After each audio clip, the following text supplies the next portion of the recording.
नमस्कार, news for nation देख रहे हैं आप। मैं हूं रश्मि श्रीवास्तव आपके साथ। चुनाव आते ही राजनेताओं के दल बदल का सिलसिला और राजनीतिक दलों का एक दूसरे में विलय हो जाना ये आम सी बात है, खासकर जब मौका हो बिहार के विधानसभा चुनाव का। ऐसे में ये चीजें और भी ज्यादा महत्वपूर्ण हो जाती है। कहा जाता है कि बिहार की राजनीति से ही देश की राजनीति तय होती है और यही वजह है कि इस बार 2025 के विधानसभा चुनाव के कई अलग अलग रंग भी देखने को मिल रहे हैं और इस चुनाव पर सभी राजनीतिक दलों की निगाहें टिकी हुई है। सभी अपनी तरफ से पुरजोर कोशिश कर रहे हैं कि आखिर कैसे वो चुनाव में जीत हासिल कर सके।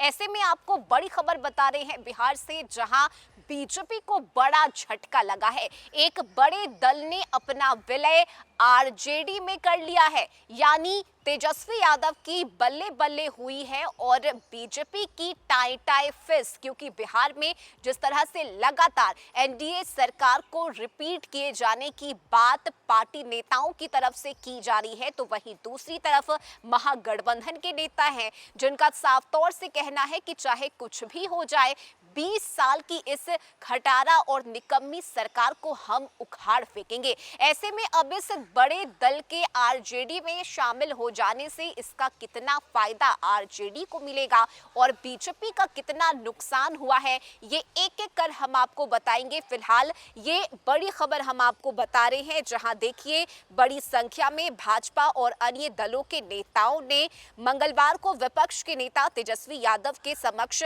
आरजेडी में शामिल होने की घोषणा की और इसमें प्रमुख है रंजना साहू, नरेंद्र साहू, अरुण गुप्ता। इनके साथ सैकड़ों कार्यकर्ताओं ने भी आरजेडी की सदस्यता उन्हें दिलाई गई।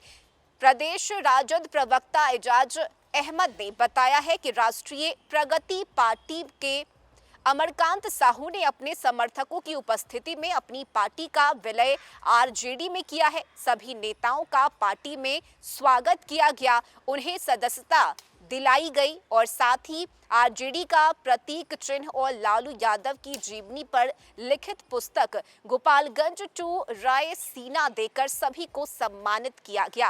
विपक्ष के नेता तेजस्वी यादव ने व्यवसायी वर्ग से आग्रह किया कि वे सरकार बनाने में मदद करें, नया बिहार बनाकर देंगे, भय मुक्त वातावरण देंगे, समाज को जोड़ने में आप सभी लोग हमारा सहयोग करें।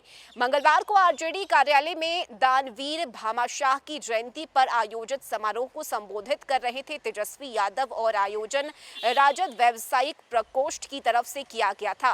तेजस्वी ने कहा कि 17 महीने की महागठबंधन सरकार ने बिहार में व्यापारियों को आगे बढ़ने का मौका दिया है। 50,000 करोड़ का निवेश हुआ है, 5 लाख से अधिक लोगों को सरकारी नौकरियां दी गई है और इसमें सभी वर्ग से लोगों को अवसर मिला।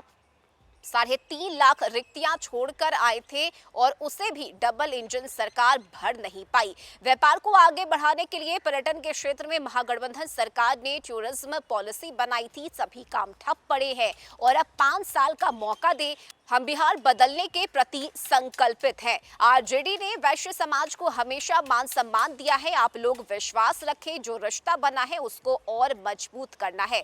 कार्यक्रम की अध्यक्षता प्रदेश प्रधान महासचिव रणविजय साहू ने की। संचालन राजद के व्यावसायिक प्रकोष्ठ के प्रदेश अध्यक्ष गोपाल प्रसाद गुप्ता ने किया। लेकिन देखिए जिस तरह से बिहार में बड़ी संख्या में भाजपा और अन्य दलों के नेता ने तेजस्वी यादव के साथ जाने का फैसला लिया, इसके बाद अब बीजेपी को इससे बड़ा झटका लगा है और कहीं ना कहीं तेजस्वी यादव अब इससे मजबूत हुए हैं।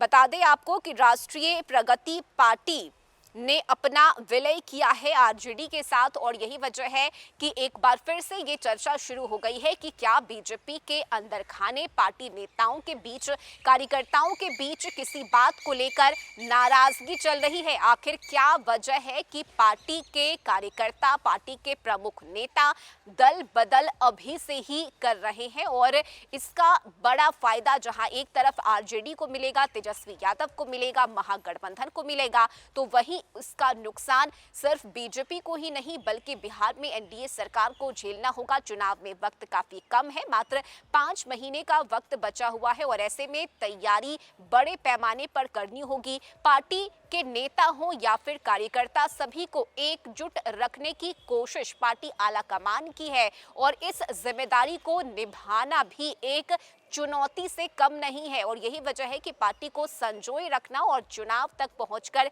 जीत हासिल करना ये तमाम राजनीतिक दलों के लिए एक चुनौती बना हुआ है। और ऐसे में बीजेपी के लिए ये बड़ा नुकसान, जहां बड़ी संख्या में पार्टी के नेता कार्यकर्ता ने आरजेडी की सदस्यता ली है। इस खबर में अभी के लिए बस इतना ही। न्यूज़ फॉर नेशन पर खबरों का सिलसिला जारी रहेगा। नमस्कार।